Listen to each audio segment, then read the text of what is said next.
মানুষ যদি দুটো গালি দেয় চুপ করে থাকে, ও তার আমল নামা নিয়ে আল্লাহর সামনে দাঁড়াবে, আর কিয়ামতের মাঠে বহু নেকি ফ্রি পাওয়া যাবে। এটা কি জানেন? কিয়ামত অনেক নেকি বিনামূল্যে ফ্রি আসবে আমল নামায়। কেন আসবে বলি হাদিসটা। নবী সাল্লাল্লাহু আলাইহি ওয়াসাল্লাম বলেছেন, তোমরা কি জানো সবচেয়ে বড় মিসকিনকে, দরিদ্র মানুষকে, মিসকিনকে? সাহাবীরা বলছেন, আমরা তো মনে করি যার সম্পদ কম সেই মিসকিন। নবীজি বলছেন, না, প্রকৃত মিসকিন সে ব্যক্তি নয়। প্রকৃত মিসকিন সে ব্যক্তি যে কিয়ামতের মাঠে উঠবে উহুদ পাহাড়ের সমান নেকি নিয়ে উঠবে। উহুদ পাহাড় দেখেছেন তো? বিশাল পাহাড়। উহুদ পাহাড়ের সমান নেকি নিয়ে উঠবে।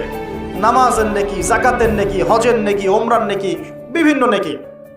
কিন্তু দেখবে সামনে বহু মানুষ দাঁড়িয়ে আছে। কেন দাঁড়িয়ে আছে? কারো কাছ থেকে টাকা নিয়েছে, টাকা শোধ করে নাই, কাউকে গালি দিয়েছে, কাউকে অন্যায়ভাবে অপবাদ দিয়েছে, কাউকে আঘাত করেছে, কারো উপর জুলুম করেছে ইত্যাদি। বিভিন্ন রকম মানুষের সাথে জড়িত পাপ ছিল, ঠিক আছে?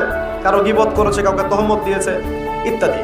এখন আল্লাহ পাক বলবেন, এই ব্যক্তির নেকির যে পাহাড় আছে এখান থেকে নেকি নিয়ে ওদেরকে দিয়ে দাও। বলেন নাউজুবিল্লাহ।